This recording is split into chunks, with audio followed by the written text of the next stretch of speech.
My task is to introduce a little bit, or basically provide leeway for the presentations to follow afterwards. And the thing that I would like to start with is to highlight some of the issues that we encountered during the project when analyzing different integration pathways, support activities, and projects in various EU member states, and some of the common elements that we saw. Integration support activities have a very wide range, but in most of the times they are included in the integration pathway with set deliverables, with outcome assessment strategies, and oftentimes with very predefined methods and list of tasks to be performed. And among those, the aim is also to introduce newcomers to aspects of daily life, of values, traditions, norms. In various forms, in integration support activities provide the support for learning about tolerance and mutual respect also in host societies. But even with such comprehensive programs, there are several challenges. First is the relationship between supply and demand of these integration support activities, not only in the frequency of them, but also in the content of these activities. Because whatever is decided on the state level as prevalent and needed, it doesn't always necessarily correspond to everyday needs of newcomers. Second, the involvement of host society, even though assumed to take place, is oftentimes lacking, even if integration policies are presented as two-way policies. And societal attitudes can also delay access to services, for example, healthcare, and also to activities as employment or schooling.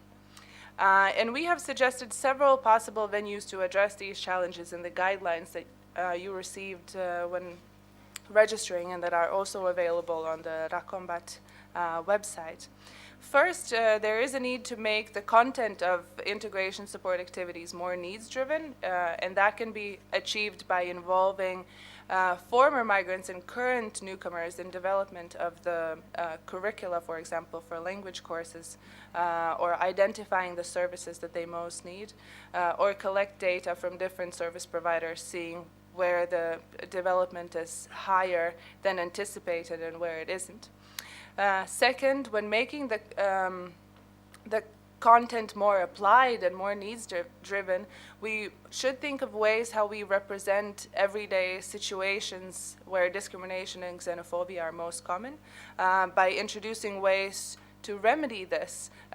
For example, in language courses, if we discuss the topic of employment, then we introduce some sort of role plays, dialogues, etc., where we not only showcase what discrimination in case of employment looks like, but also introduce it to the various perspectives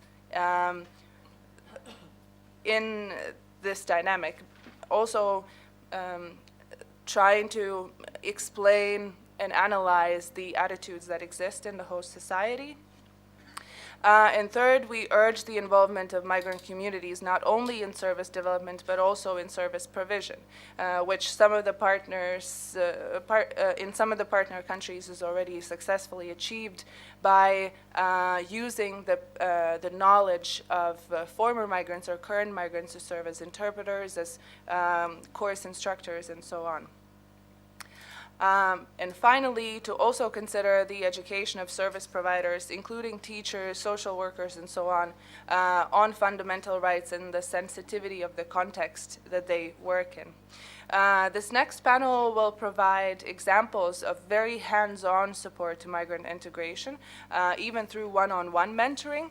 And to my knowledge, social workers and social mentors are oftentimes the ones to break the existing barriers between newcomers and the host society, serving in a sense as the person of trust to both sides, to the newcomer and to the host society member. An example comes to mind whenever a refugee is looking for an apartment to rent, then having this social mentor as a contact person also increases the trust for the landlord, not only for the newcomer themselves. So social workers, social mentors are somehow a traffic light in this two-way process of integration, kind of regulating and helping the process to be implemented in the way that it has been envisioned. So I very much look forward to hearing all of the experience stories from ladies next to me. Thank you.